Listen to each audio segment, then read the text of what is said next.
Antara lain kalau inflasinya tinggi, itu kan pendapatan real masyarakat turun. Karena daya beli dia menjadi lebih rendah dengan gaji yang tidak naik atau naiknya kalah cepat dengan inflasi, pendapatannya naiknya lebih rendah, maka dia lebih miskin sebenarnya. Perusahaan pun ketika dia membuat bisnis plan itu lebih sulit. Nanti dia mau mematok harga sekian-sekian, ternyata harga-harga komponen produksi dia jauh lebih tinggi dari dugaan, kan salah bisnis plan-nya. Sekalipun jumlah produksi telur itu merata saja, sudah predictable lah, sudah biasa. Tetapi ketika Ramadan dan Hari Raya, harga telur naik. Permintaan juga sudah akan ke-cover oleh supply. Tetapi orang sebelum waktunya sudah punya ekspektasi. Berdasarkan pengalaman dulu, kalau musim Hari Raya, ya telur naik, tiket bis naik, adaptif namanya. Baik si pengusaha bisnya maupun konsumennya sudah tahu bahwa ini nanti tiket bis, tiket kereta api akan naik. Itu namanya ekspektasi adaptif.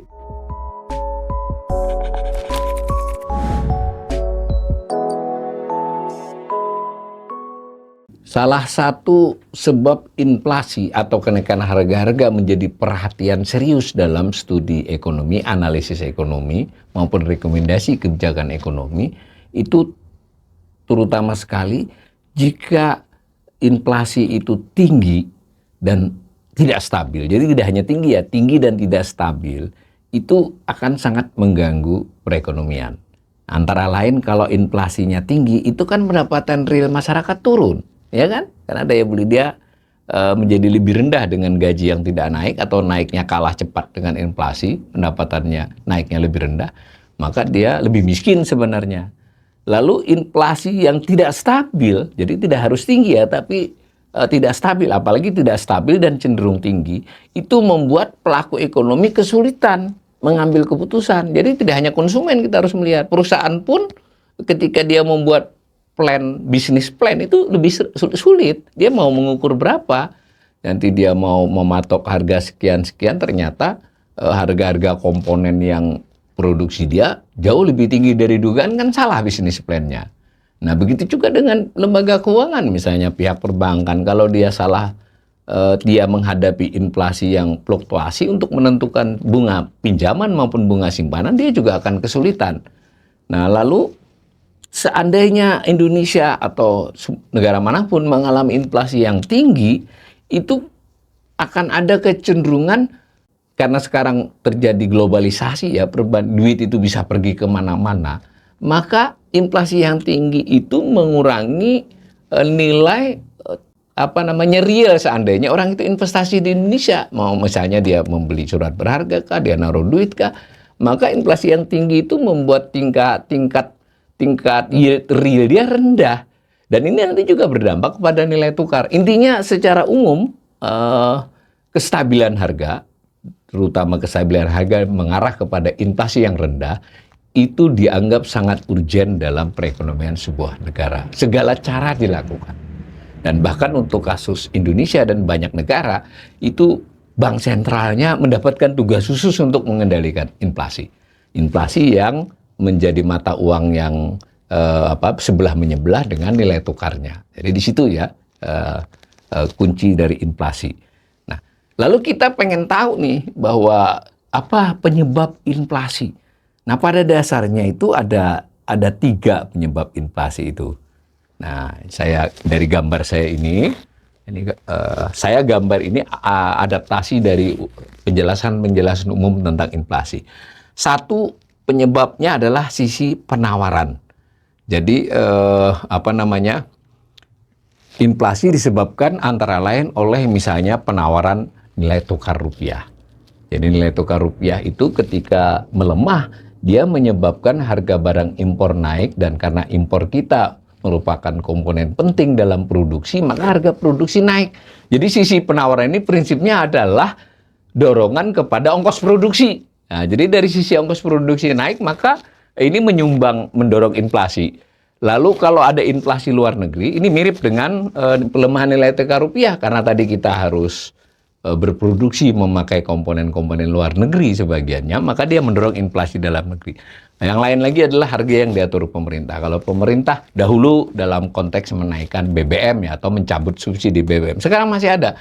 Kalau yang ada itu dicabut, gas misalnya atau listrik, subsidinya dikurangi, artinya harganya naik, itu juga akan mendorong inflasi. Lalu ada istilah negatif supply shock. Jadi kalau ada yang disebut El Nino, bencana dan sebagainya, itu negatif supply shock. Intinya adalah dari sisi penawaran ini adalah berbagai sebab yang mengakibatkan harga produksi suatu barang itu meningkat. Karena harga produksinya meningkat, lalu inflasinya bergeser kepada konsumen kan, indeks harga konsumen, dan kita sudah melihat inflasinya. Nah, ini kan ada indeks harga konsumen, ada indeks harga perdagangan besar, ada indeks harga produsen. Nah, yang umum dipakai memang IHK, tapi ini hubungannya ada kan?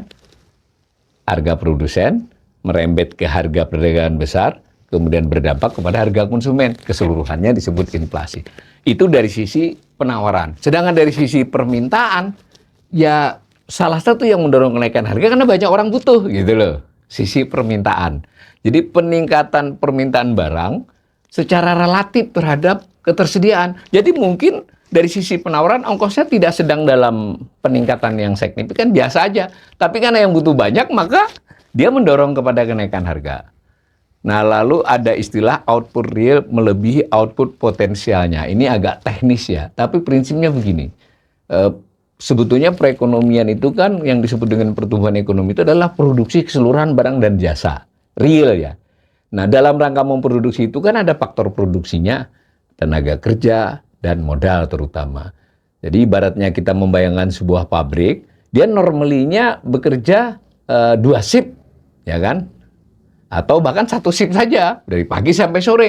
Tapi bisa saja dipaksa pabrik tersebut menjadi 2 shift, bahkan 3 shift. Tetapi akibatnya pastilah pabrik tersebut tanda petik kepanasan mesinnya kan, mesti ada nanti biaya di mesin. Nah, itu pengertian itu sisi permintaan ini dari sisi itu.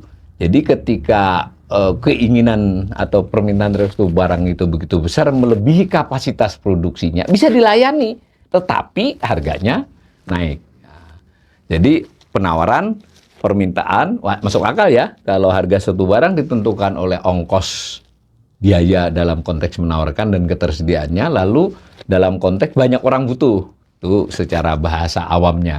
Tetapi ada faktor lain yang sudah dikaji yang disebut dengan ekspektasi inflasi. Ada yang disebut adaptif, ada yang forward looking. Apa yang dimaksud adaptif? Sekalipun jumlah produksi telur itu, misalnya telur, itu sebetulnya merata saja, sudah predictable lah, sudah biasa. Tetapi ketika Ramadan dan Hari Raya, harga telur naik. Permintaan juga sudah akan ke-cover oleh supply. Tetapi orang sebelum waktunya sudah punya ekspektasi. Berdasarkan pengalaman dulu, kalau musim Hari Raya, ya telur naik, tiket bis naik, ya kan? Adaptif namanya. Baik si pengusaha bisnya maupun konsumennya sudah tahu bahwa ini nanti tiket bis, tiket kereta api akan naik. Itu namanya ekspektasi adaptif. Nah, dalam konteks yang lebih luas, barang-barang dan jasa yang lebih banyak, itu konsep adaptif ini bisa dicermati ya. Lalu ada yang forward looking. Nah, misal isu geopolitik. Nah, itu kan ada perang apa, ini akan terjadi kesulitan supply energi, komoditas energi atau dan sebagainya. Itu kan namanya forward looking, orang menduga-duga. Begitu juga ketika ini India dengan Thailand belum ya, India sudah mulai membatasi, perkirakan akan naik. Itu namanya ekspektasi inflasi. 3 faktor ini menentukan inflasi. Nah, ini dipahami oleh otoritas ekonomi. Dalam otoritas ini yang terutama adalah Bank Indonesia. Tetapi Bank Indonesia sadar, ini kan tidak bisa, Bank Indonesia hanya bisa relatif mempengaruhi permintaan dengan mengatur jumlah uang, menambah jumlah uang, mengurangi jumlah uang, menstabilkan rupiah, kan itu bagian dia. Cukup besar, bahkan paling besar pengaruhnya. Tetapi ada hal-hal yang dia tidak bisa kan, sehingga itu memiliki kebijakan fiskal, kebijakan sektoral dan seterusnya. Jadi inilah konteks koordinasi pengendalian inflasi. Secara konseptual, Indonesia ini sudah lama sadar ini dan membuat tim khusus ya. Tetapi dalam faktanya ya tentu kita bisa melakukan kritik ya. Sekali lagi uraian saya ini untuk memastikan saja bahwa pembelajar ekonomi paham inflasi itu tidak hanya soal kenaikan ongkos produksi, tetapi juga ada aspek permintaan. Dan kedua-duanya tidak hanya terkait dengan kondisi dalam negeri, tapi juga kondisi luar negeri. Dan terhubung sangat erat dengan nilai tukar. Karena nilai tukar itu juga pengertian lain dari inflasi.